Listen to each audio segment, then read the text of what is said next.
According to its CEO, Celsius Holdings is looking at adjacent categories. I don't know about you, but doesn't that sound something like I predicted in November of 2023?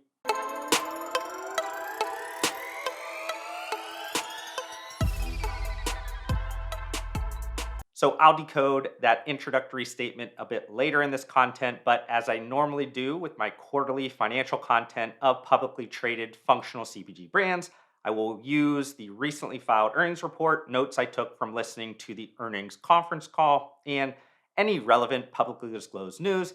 In this case, it's the 2024 quarter two period ending June 30th of 2024 for Celsius Holdings to obviously update you on the performance of the Celsius energy drinks, but also use it as a backdrop to discuss market insights within the broader energy beverage category. Additionally, shout out to CEO John Feldley and CFO Jared Langens for kind of staying consistent with putting together another proper quarterly investor presentation. While I might be one of those weirdos that can see complex financial data in my head, these images are always helpful to the visual learning portion of my audience. That being said, let's start with some revenue numbers to set the foundation. In the second quarter, Celsius Holdings had revenue of $402 million, which was up 23% year over year. On a quarter over quarter sequential basis, revenue was up a robust 13%. During the trailing 12 months, Celsius Holdings smashed through the billion-dollar mark, with the energy drink brand generating $1.49 billion in revenue over that period. Another cool data point shared by Celsius, according to Circana, last 13-week data ending June 30th of 2024, Celsius was again the number one brand driver of dollar growth in the energy drink category, responsible for 47% of the category's growth. Breaking out the quarterly revenue geographically, North American sales were $382.4 million, which was up 23% year over year. This growth was driven primarily by the success of sustaining consumer demand growth, but was offset in part by a reduction in inventory days on hand by PepsiCo. On the international side, Celsius had quarterly revenue of $19.6 million, which was up 30% year over year. This growth was driven in large part by ongoing velocity improvements and increased brand awareness. Though Celsius is seeing both year over year and quarter over quarter international revenue growth currently, it hasn't always been smooth sailing for the energy drink brand.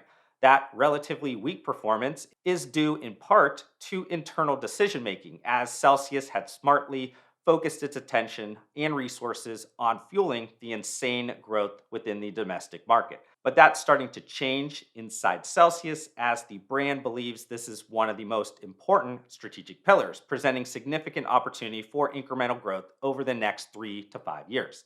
And you can already see some of the international market development groundwork starting to formalize. In the second quarter, Celsius began sales in the UK and Ireland through the fitness channel and in select gyms. Additionally, sales in Australia, France, and New Zealand are expected to begin in the second half of this year, with broadening reach throughout 2025. Finally, sales and distribution activity in Canada under the PepsiCo umbrella began in January, with Celsius leadership noting that performance has continued to exceed the company's initial expectations, and they've begun to introduce additional flavors. But based on those learnings, along with emulating the Monster Energy and Coca-Cola international structures, the Celsius and PepsiCo partnership will look for further global expansion opportunities.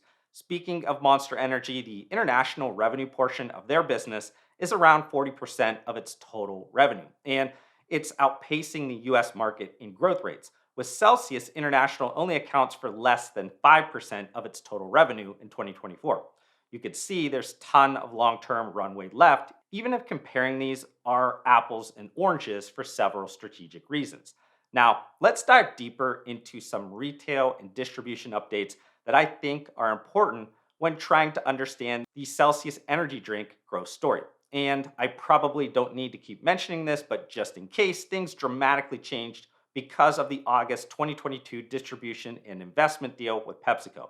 The entire DSD distributor transition was completed by 2022 year end, and Celsius has now also been fully integrated within PepsiCo's annual planning cycle. In terms of retail consumption growth, Circana retail data for the period ending June 30th of 2024 shows that Celsius grew 36.5% year over year over the last 13 weeks. That growth rate is something like 10 times larger than the broader energy category experienced over those last 13-week period.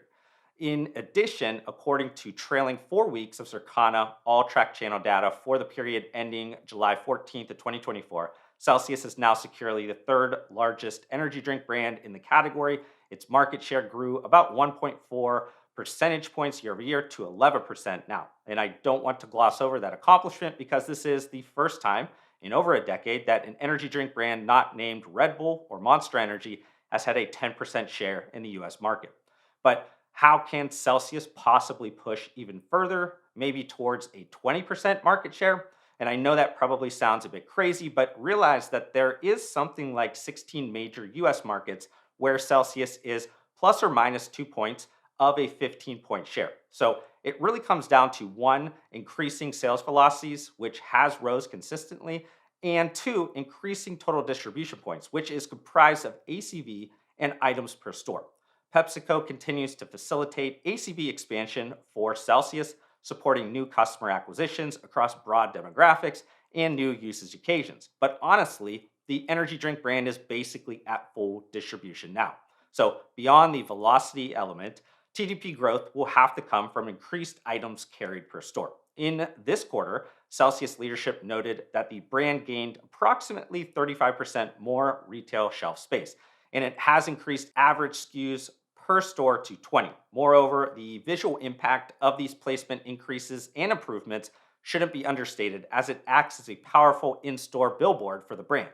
Going forward, Celsius will increase items per store through a combination of product strategies like flavor, format, pack size, and variant expansion. Additionally, Celsius will continue scaling up the new Essentials lineup that has exceeded the company's expectations and is now sold in about 125,000 stores, already reaching 64% ACV and 4.4 average items sold per store. Finally, the company will seek more store placements, like leveraging cold display activity in Celsius branded coolers.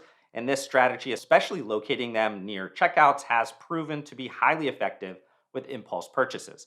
Next, I want to move on to a trio of non-track channels that continue to play an outsized role in the Celsius growth story. And I'll start with e-commerce. So here's the deal. You don't make money selling heavy-ass beverages online at a per unit price points that have some semblance of parity to sales channels like mass grocery or convenience. But I still believe, especially Amazon, is an extremely important part of the future of beverage, and having a long-term integrated sales channel strategy needs to be centered around it. That statement wasn't pointed towards Celsius because they have shown through strategic actions that they agree with that statement. But I see too few energy drink brands leveraging Amazon at the right pace and cadence within their broader sales channel strategy. In this quarter, Celsius reported generating around $40 million in revenue on the Amazon marketplace, which was up 41% year over year. According to Stackline data for the last 4 weeks ending July 20th of 2024, Celsius was again the best-selling energy drink on the Amazon platform at 22.1% share. Another non-tracked sales channel I wanted to highlight was food service. Celsius is seeing a long runway of growth opportunities in the food service channel as they've been able to expand rapidly into thousands of colleges, hospitals, at-work micro markets, and restaurant locations in the United States. During the second quarter, 12.1% of the energy drink brand's revenue that comes from PepsiCo came from the food service channel. And the last of the non-track channels I wanted to highlight are wholesale clubs like Costco. During the second quarter, Celsius sold $88 million in energy drinks through the entire club channel, which was up 30% year over year.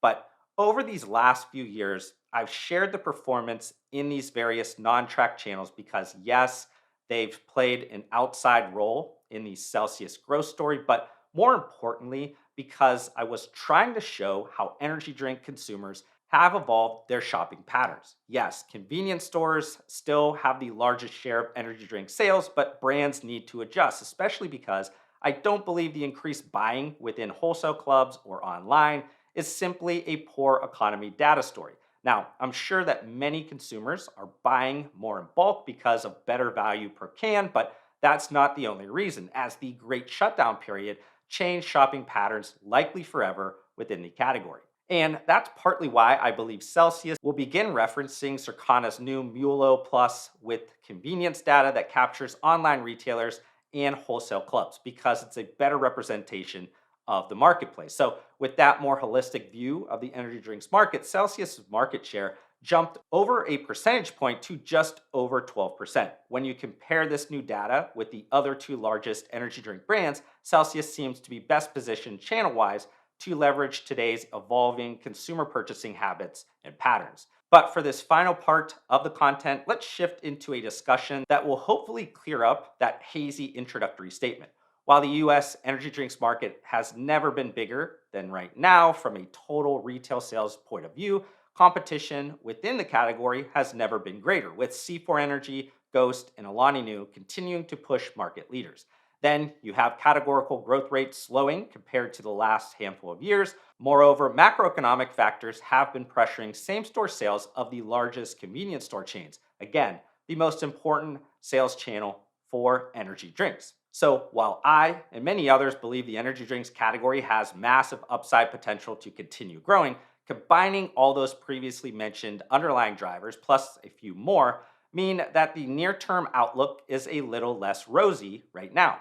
Celsius still has ample sales and marketing levers to pull, and its core products continue to resonate with buyers. But that doesn't mean CEO John Feldley isn't looking for additional product or deal making growth opportunities. In fact, when he was asked about it in a recent interview, John Feldley said that they are always looking at adjacent categories such as functional water, hydration, and protein. And this lines up perfectly with something I predicted in November of 2023, which doesn't surprise me because I know the Celsius leadership team and board members are avid followers of my content. I think when the investment came from PepsiCo last year, everybody assumed it would just be a matter of time before Celsius Holdings was wholly owned by Big Blue.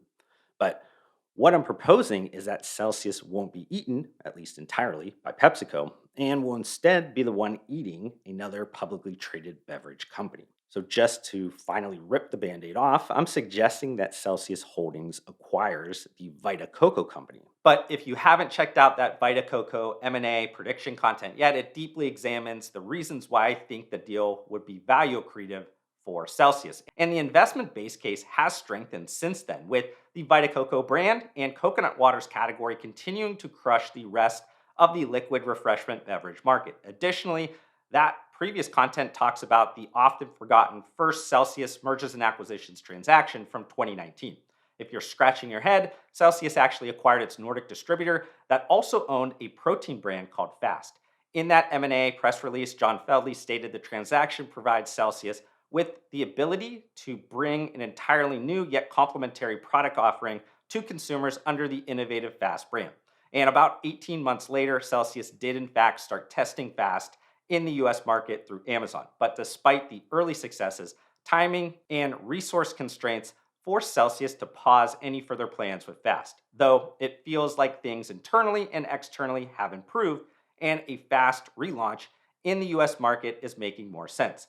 And this transitions into my last point or advice for Celsius around brand architecture.